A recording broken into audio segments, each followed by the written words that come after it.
Te alabamos y te bendecimos y te damos gracias, Dios y Padre Celestial, porque nos permites reunirnos en tu nombre con el único propósito de aprender un poco más acerca de ti. Habla, Señor.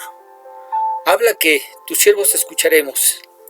Sé tú, Señor, obrando en nuestro corazón y en nuestra vida a través y por medio de tu palabra. En el nombre de Jesús te lo pedimos. Amén. Muy bien, pluma, papel, lápiz y una actitud enseñable, como siempre es lo que vamos a necesitar para aprender un poco más acerca de nuestro Señor. Los misericordiosos, hoy hablaremos de ellos. Mateo, capítulo 5, verso 7, que dice: Bienaventurados los misericordiosos, porque ellos alcanzarán misericordia. Y seguimos con nuestro estudio acerca de las bienaventuranzas. Recordemos que son 8 lecciones y vamos en la 5ª. El día de hoy hablaremos de aquellos que son misericordiosos o compasivos. Pero, ¿de dónde sacamos misericordia o compasión por los demás? Porque esta no es una cualidad que se dé de manera espontánea en el hombre. Más bien lo que podemos ver de manera espontánea es la crueldad. Piénselo. Prendemos las noticias y nos encontramos con un hombre que de la nada toma un perro y lo avienta dentro de un caldero con aceite hirviendo. Le cambiamos de canal y nos encontramos con la noticia de una chica que adopta un perro, lo lleva a casa y lo mata, no sin antes hacerlo sufrir y subir el video a las redes. Miramos en las redes, hablando de ellas, al niño que jugando con el hermanito le pega en la cabeza con un bate de plástico de béisbol y se hace tendencia. Mandamos a nuestros hijos a la escuela y nos platican que al nuevo compañero le pusieron de apodo el Keki Jalas, porque es prógnata. Y yo pregunto, ¿qué no son todos estos actos de crueldad? Entonces la pregunta es, ¿de dónde sacamos misericordia? La Biblia nos enseña que el creyente saca misericordia para dar a los demás de la misericordia que él mismo ha recibido de parte de Dios. Es decir, Dios le ha extendido su misericordia y compasión y a su vez Él extiende misericordia y compasión a los demás. Cuando menos, eso es lo que nos quiso enseñar a través de la parábola del siervo malvado. ¿Cuál es esa?, preguntan algunos. Bueno, la que nos habla de un siervo que le debía muchísimo dinero a su amo. Un día el amo lo llama a cuentas y resuelve venderlo a él y a toda su familia para que le pague cuando menos algo de la deuda. El siervo le ruega que no lo haga, que tenga misericordia de él y que le dé solo un poco de tiempo y él verá cómo le paga.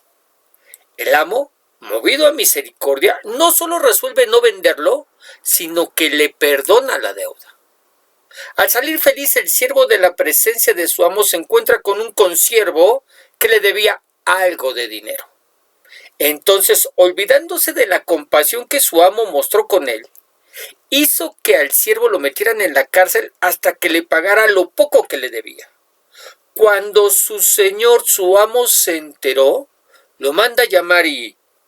Biblia, Mateo 18:32.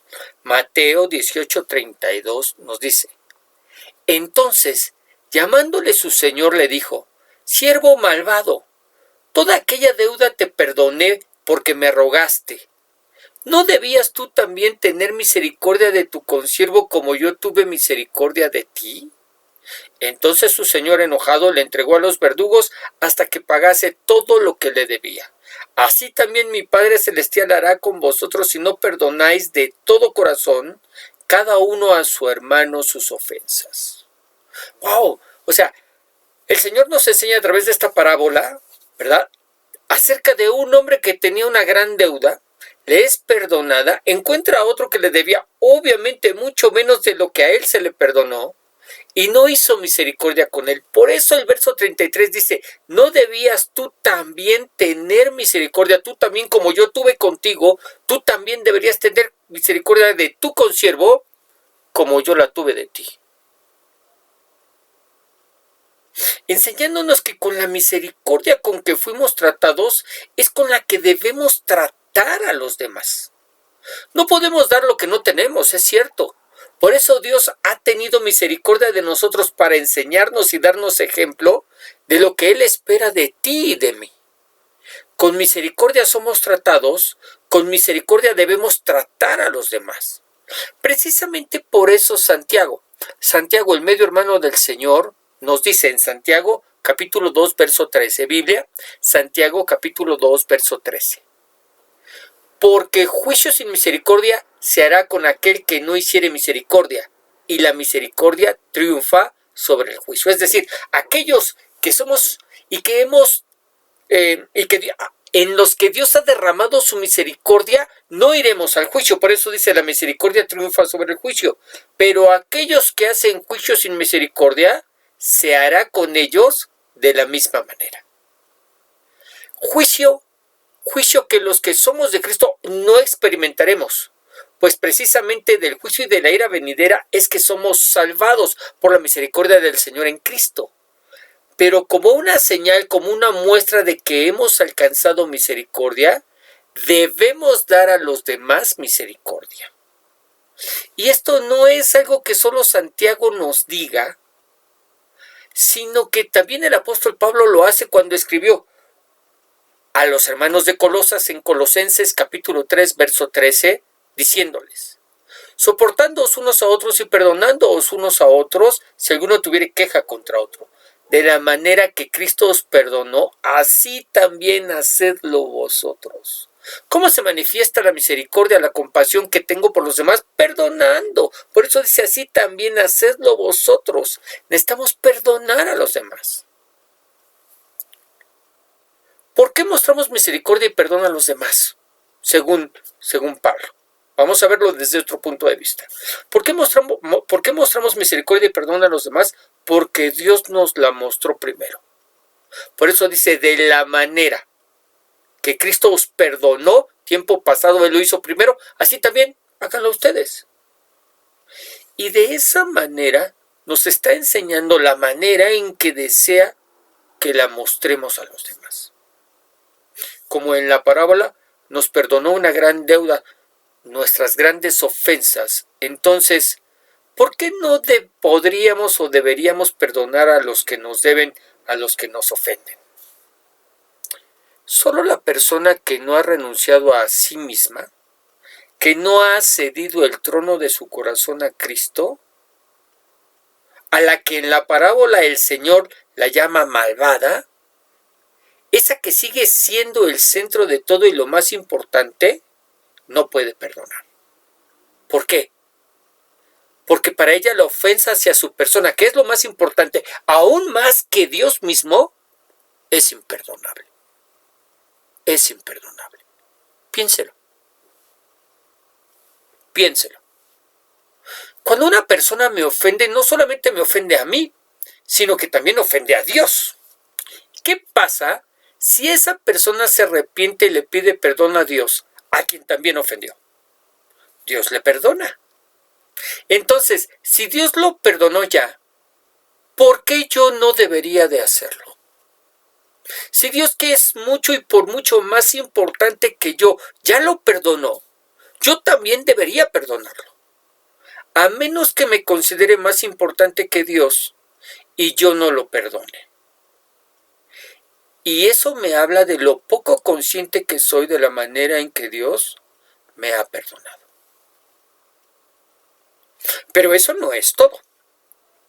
Algo que ya hemos aprendido es que todos los que somos de Cristo estamos en un proceso de transformación, donde la obra del Espíritu se va realizando poco a poco en nuestros corazones, de tal manera que vamos siendo transformados a la misma imagen del que nos llamó.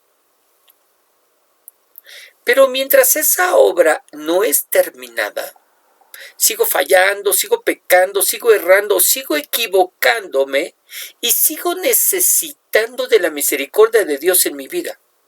Misericordia que necesito todos los días. Por eso la Escritura me dice en Lamentaciones capítulo 3, verso 22. Lamentaciones capítulo 3, verso 22. Por la misericordia de Jehová no hemos sido consumidos, porque nunca decayeron sus misericordias. Nuevas son cada mañana, grande es tu fidelidad. ¿Cómo es la misericordia de Dios? Nueva cada mañana. Ahora, ¿qué es lo que detiene la ira de Dios sobre nuestras vidas? Su misericordia. Por eso no hemos sido consumidos, nos dice esta palabra. ¿Cada cuándo necesitamos de esa misericordia? Cada día, cada mañana. Y nos dice que es nueva, es decir, la misericordia que necesité ayer no es la misma que Dios me da el día de hoy, es nueva.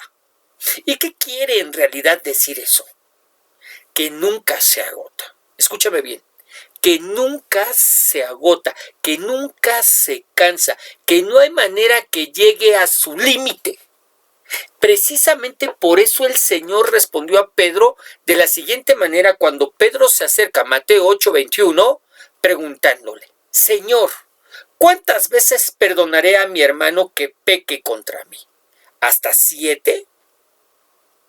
¿Cuántas veces debo perdonar a una persona que constantemente está pecando en contra mía? A veces cometiendo el mismo pecado, no es que sea creativa y peque de distintas maneras contra mí, de la misma manera que nosotros hacemos con el Señor. ¿Cuántas veces perdonaré a mi hermano que peque contra mí? Es la pregunta. Y hay una respuesta en forma de pregunta. ¿Hasta 7, Señor? O sea, 7 es el número que los judíos consideraban como completo, como para tener completa misericordia por la persona. Eso es lo que le está diciendo Pedro. Entonces Jesús le dijo: no te digo hasta 7, sino aún hasta 70 veces 7. Hablándonos no de las 420 veces, no, 490 veces que se necesita perdonar a una persona, sino hablándonos de lo inagotable que es la misericordia de Dios y por extensión, lo inagotable que debería ser también la nuestra. Algo que siempre debería llamar la atención de las Escrituras sobre nuestras vidas es que no esconde ni maquilla los errores, las faltas, las fallas, los pecados de los demás. Eso es algo que debe llamar la atención de las Escrituras. Pedro le pregunta al Señor hasta cuántas veces debemos perdonar. Pero la Biblia no esconde los errores de las personas que le fallaron a Dios. ¿Te has dado cuenta? Nos habla la Biblia de lo grandes que fueron algunos personajes y también nos habla de los grandes errores que ellos cometieron. Pero también nos habla de la gran misericordia que Dios tuvo con ellos. Por ejemplo, nos habla de lo grande que fue Moisés, que no hubo profeta como él en todo Israel y que, como ya vimos, no hubo hombre más manso sobre la tierra. Números capítulo 12, verso 3 dice: y aquel varón Moisés era muy manso, más que todos los hombres que había sobre la tierra. No había hombre con mayor mansedumbre que Moisés. Pero de la misma manera que nos habla de sus atributos de obediencia y mansedumbre, no oculta el pecado por el que no entró a la tierra prometida. Números 20:12. Y Jehová dijo a Moisés y a Aarón: por cuanto no creísteis en mí para santificarme delante de los hijos de Israel, es decir, cuando el Señor le manda no a golpear la piedra para que diera agua, sino a hablarle a la piedra enfrente de todo el pueblo, y de esa manera Dios santificaría, ¿verdad? Se santificaría delante de todo el pueblo al hacer brotar agua de la piedra, no por el golpe de Moisés, sino porque Moisés le hablara a la misma. Pero Moisés no lo hizo así, sino que Moisés golpeó, y por eso le dice: por cuanto no creíste en mí, porque no me obedeciste, porque no le hablaste a la piedra, sino que la golpeaste como la primera vez que lo hiciste, y entonces no pude santificarme en los hijos de Israel, por tanto, dice, no meteréis esta congregación en la tierra que les he dado. ¿Cuál fue su pecado? No creer. Y entonces su consecuencia: no meterás. No lo oculta. Pero gracias a la misericordia de Dios, Moisés sigue siendo considerado como un hombre fiel. Vamos ahora al Nuevo Testamento, muchos años después de que ocurrió esto. Hebreos capítulo 3, verso 5, escritura, como toda la escritura inspirada por el Espíritu Santo, dice: y Moisés a la verdad fue fiel en toda la casa de Dios como siervo, para testimonio de lo que se iba a decir. ¿Cómo fue Moisés? Fiel en toda la casa de Dios. ¿Es que a Dios se le olvidó? Sí. Dios determinó extender su misericordia sobre la vida de Moisés y echar en lo profundo del mar sus faltas y sus errores, de tal manera que él lo llama como Él es el único que tiene la facultad de llamar a las cosas que no son como si fueran, porque los ve a través de su misericordia. Y así lo llama, fiel en toda la casa de Dios. Punto. Nos habla de cómo es que David fue un hombre conforme al corazón de Dios. Primera de Samuel, capítulo 13, verso 14 dice: mas ahora tu reino no será duradero. Jehová se ha buscado un varón conforme a su corazón, al cual Jehová ha designado para que sea príncipe sobre su pueblo, por cuanto tú no has guardado lo que Jehová te mandó.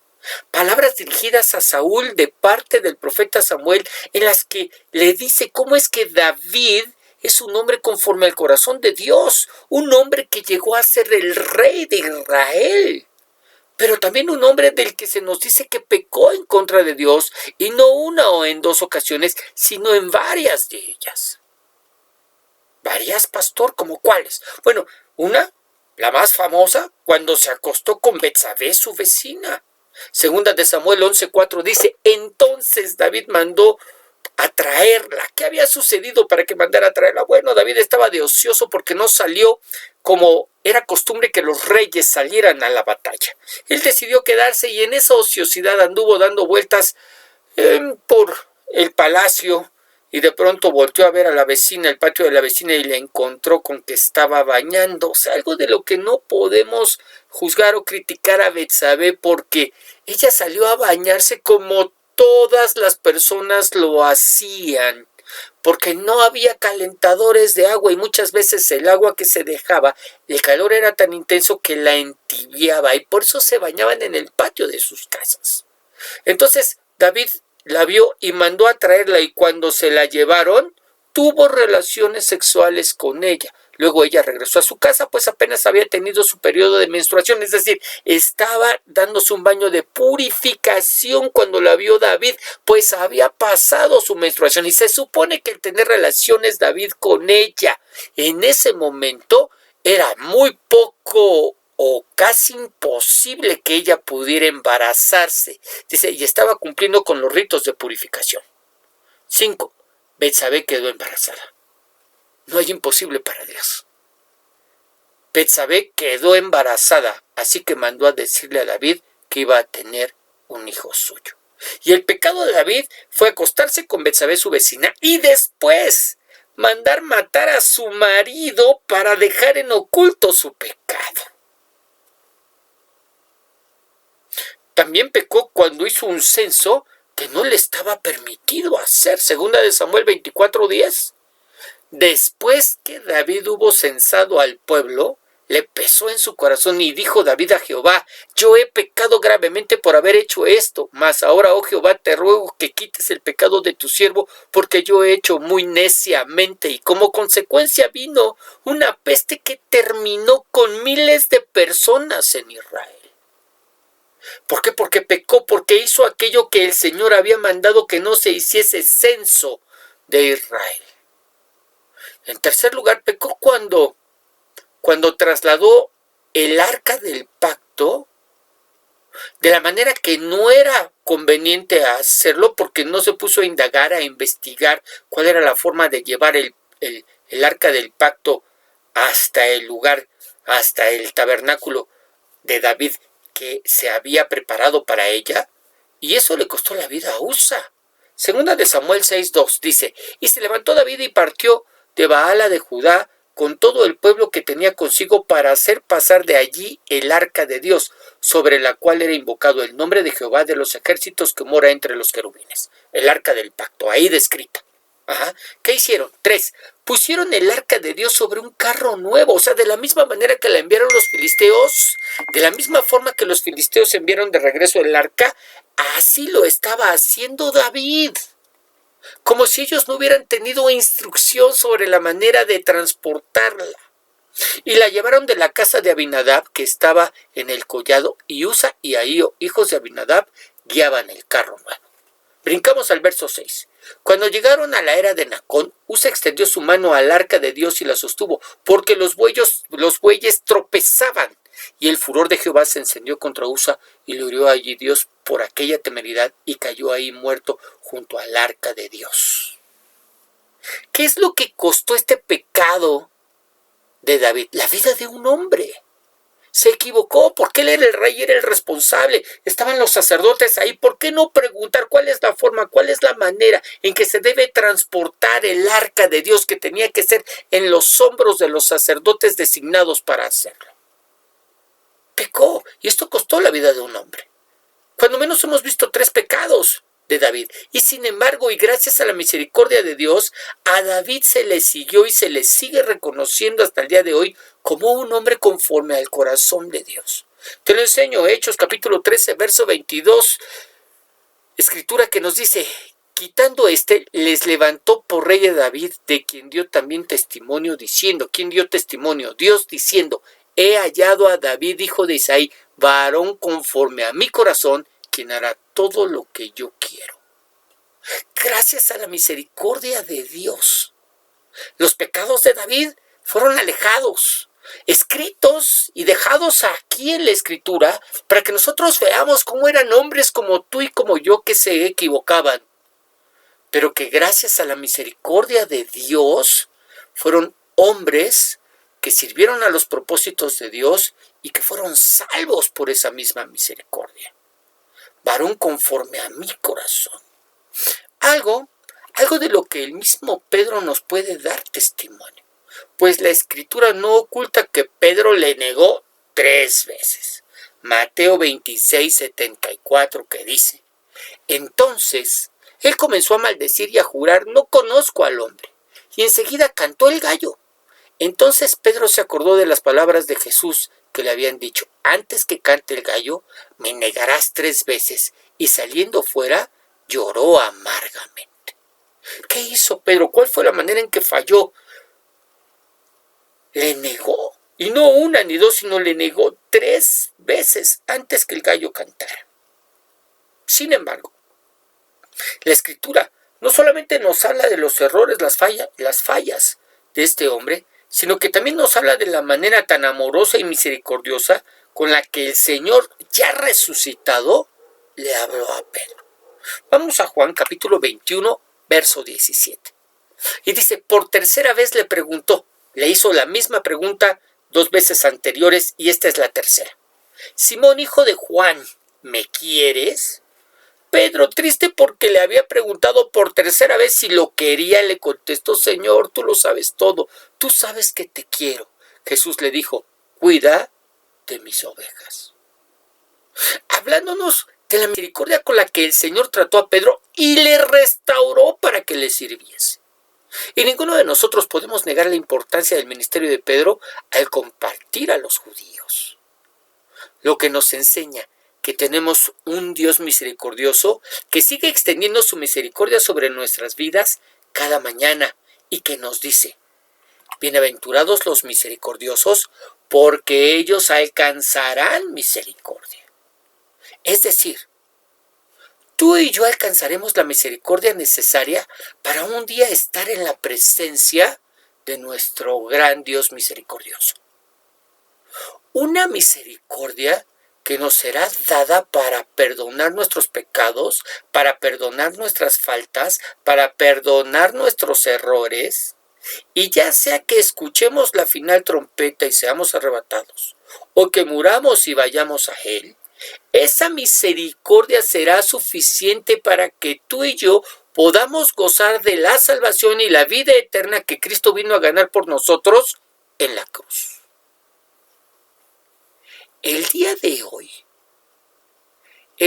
hoy el Señor nos llama a no dejar de ser misericordiosos, sabiendo que no nos pide nada que Él no haya hecho primero por nosotros. Pero además, sabiendo ahora tú y yo que la misericordia es la muestra inequívoca de una vida rendida a Dios.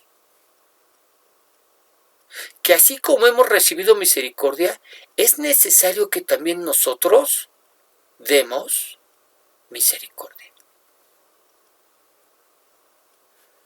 Que así como hemos recibido misericordia, es necesario que también nosotros demos misericordia. Ahí en el lugar donde estás, inclina tu rostro, cierra tus ojos por un momento.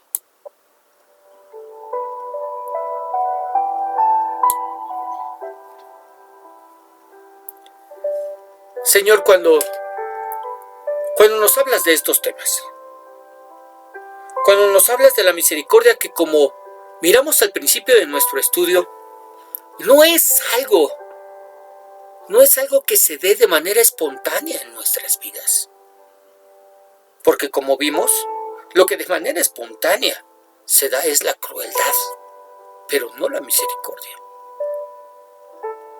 Señor, sin embargo, cuando tú nos hablas y nos vas llevando de la mano para mostrarnos cómo es que no nos estás pidiendo nada que no hayas hecho primero por nosotros, y no nos estás pidiendo nada que no podamos hacer, porque al extendernos misericordia tú nos das la capacidad y nos enseñas cómo es que debemos hacer con los que nos ofenden y están a nuestro alrededor.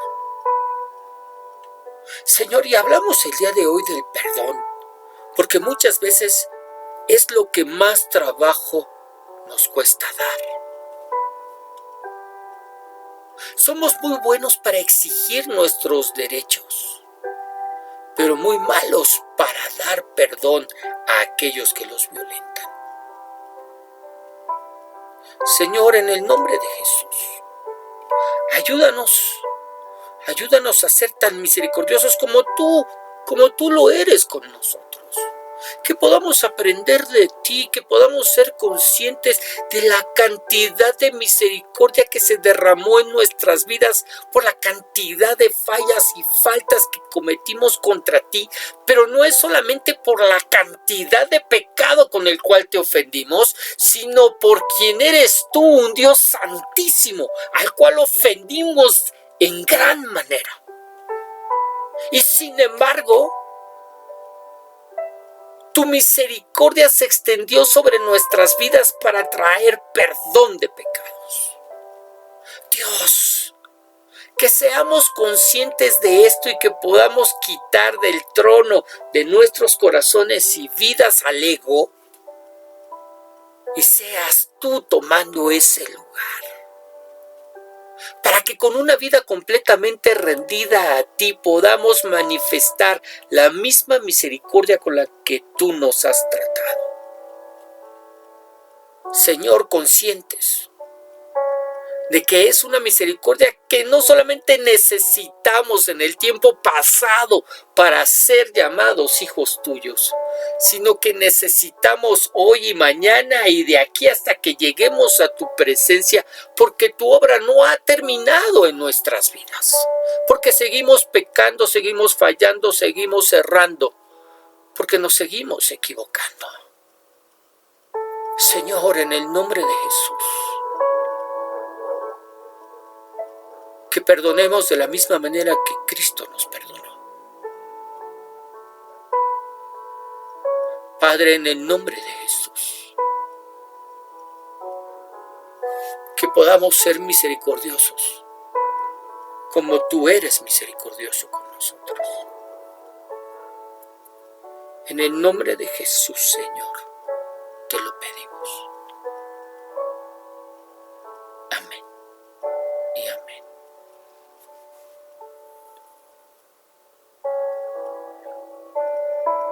Muy bien, que el Señor te bendiga, que el Señor te guarde, que el Señor haga resplandecer su rostro sobre ti y que el Señor te dé paz.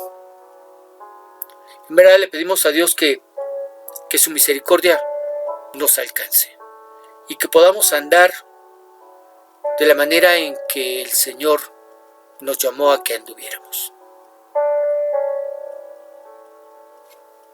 Nos estamos despidiendo, no sin antes recordarte que nos escuchamos todos los días a través del devocional diario, los días domingos como hoy, a través de nuestra enseñanza dominical. Y el día de mañana vas a recibir tu estudio bíblico. En verdad esperamos que a través de todo este material el Señor te hable y el Señor te lleve a buscar de Él y de su presencia. Bendiciones.